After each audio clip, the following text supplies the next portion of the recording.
Unity in diversity, a motto of Indonesia. Nowhere is it more true than in Java, the island of diversity. A performance by musicians of the Gamelan Orchestra at the palace of the Sultan of Yogyakarta.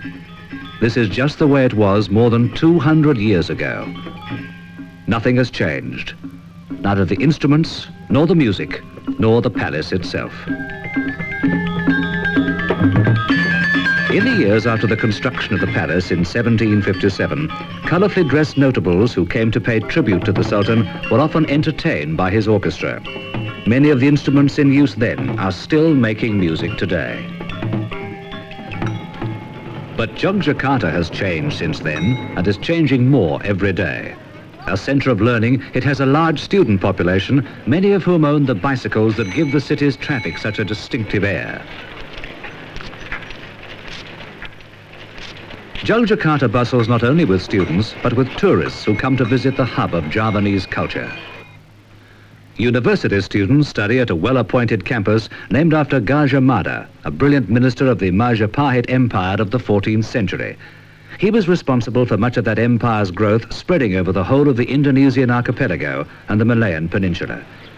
Today, the university that bears his name extends into the dominion of the mind, educating generations of young Indonesians.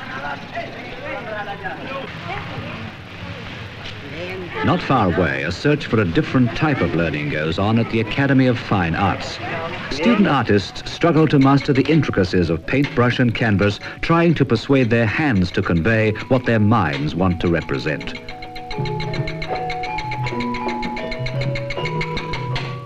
Artistic expression has been part of the Indonesian way of life for more years than history records. It is known that the great temples were being decorated by skilled artists as long ago as the year 800. In the early part of the 20th century, Indonesian artists turned to the West. Some gained fame in Europe for their Indonesian landscapes and by imitating Western styles of painting.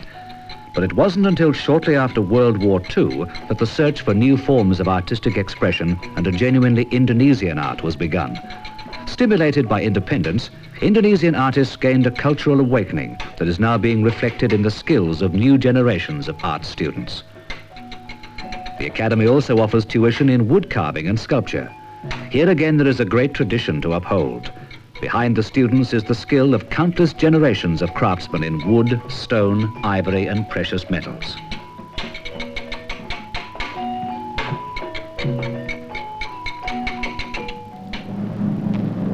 The long line of artistic expression on Java may have begun here with the men who helped construct temples such as Prambanan. Built between 732 and 900, Prambanan is now being restored.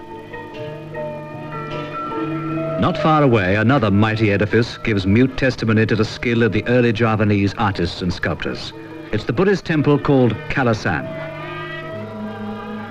Mightiest of them all, Borobudur. Many mysteries are hidden among the old temple's weather-worn stones. It is known that work began in 772. 156 years later it was finished and then began almost 2 centuries of worship. Volcanic eruption severely damaged Borobudur in the year 1006. It was almost 600 years before the temple was again in use. Restoration work began last century and continues even today, the aim being to recreate the glory of one of Java's greatest monuments.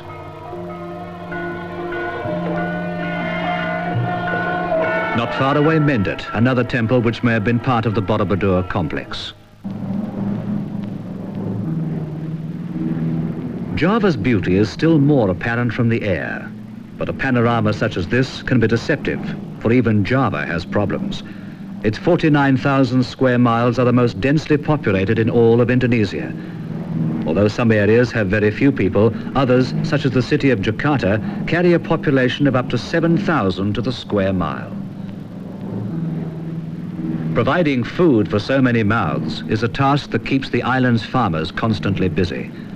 But thanks to the rich volcanic soil, they can reap 2 crops of rice a year and have no need for fertilizers. The mountains that run the length of the island are terraced for rice growing, but luckily for the Javanese, much of their island is reasonably flat and well watered, ideal for the crop that provides the staple diet for so many of Asia's multi-millions. Despite this ideal topography and an excellent irrigation system, Java still has to import rice.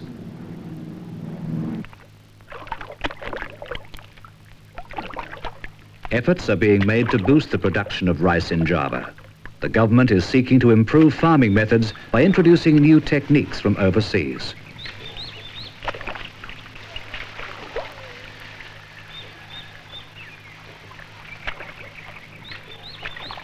But the old ways have been here for centuries, and they can't be changed overnight. To people who have been on the land all their lives, the ways of their father and grandfather have been tried and found good enough.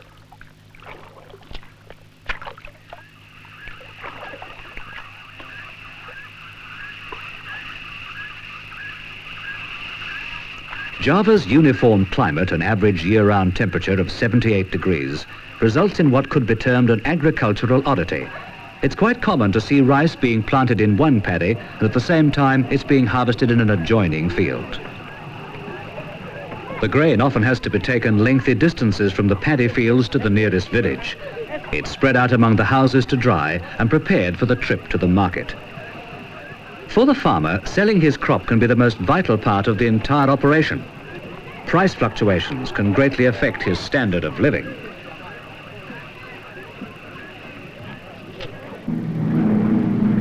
There is an unearthly feeling about volcanoes that provokes a sense of reverence among men.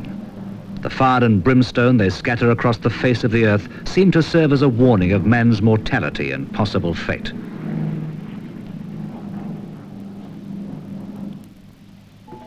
In Java, the warnings of the gods are always evident. The landscape still bears the marks of the powers of the gods, but a sense of mystery still lingers, even today.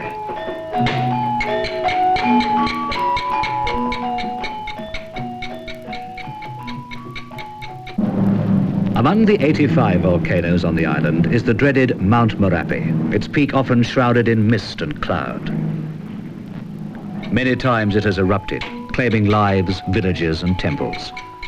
No one knows how many temples and villages lie beneath the thick soil of Java.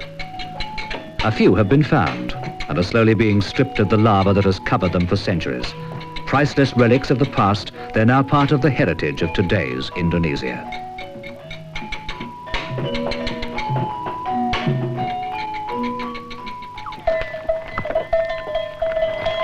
To the Javanese, animals are as important as people. There's an element of nature worship in their beliefs, and although they use animals as beasts of burden, there is a basic respect in their treatment of them. For hundreds of years, patient Brahman cattle have pulled carts the length and breadth of Java. Such modes of transport are becoming rare now, but for many of the poorer people, it's the only way to get their produce to the markets. Getting ready to take winnowed rice for sale results in much activity.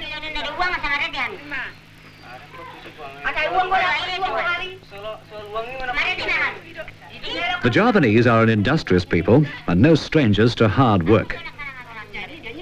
Heavy sacks of rice are soon lifted aboard the cart in readiness for the important journey.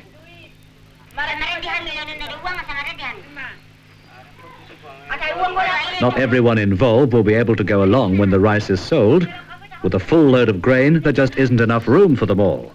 But all will be eagerly awaiting the news of how the sale went and how many rupiahs their rice fetched.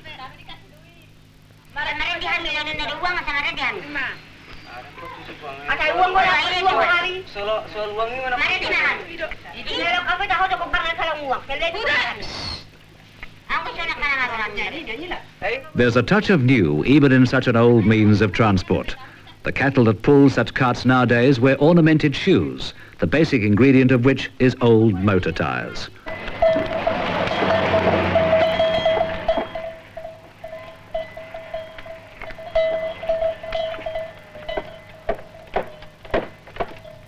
Java will lose something priceless if ever the motor car supersedes Brahman cattle and wooden carts. Cars and trucks may be faster and carry more, and perhaps the island's economy could use the boost motorized transport would give. But most of the Javanese are traditionalists. They like to do things the way their fathers did. The chances are that these old carts will still be rolling to the markets for many years to come.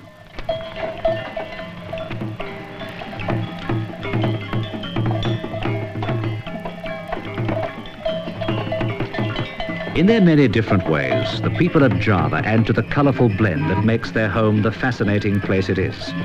They make unity in diversity a reality on Java, the island of diversity.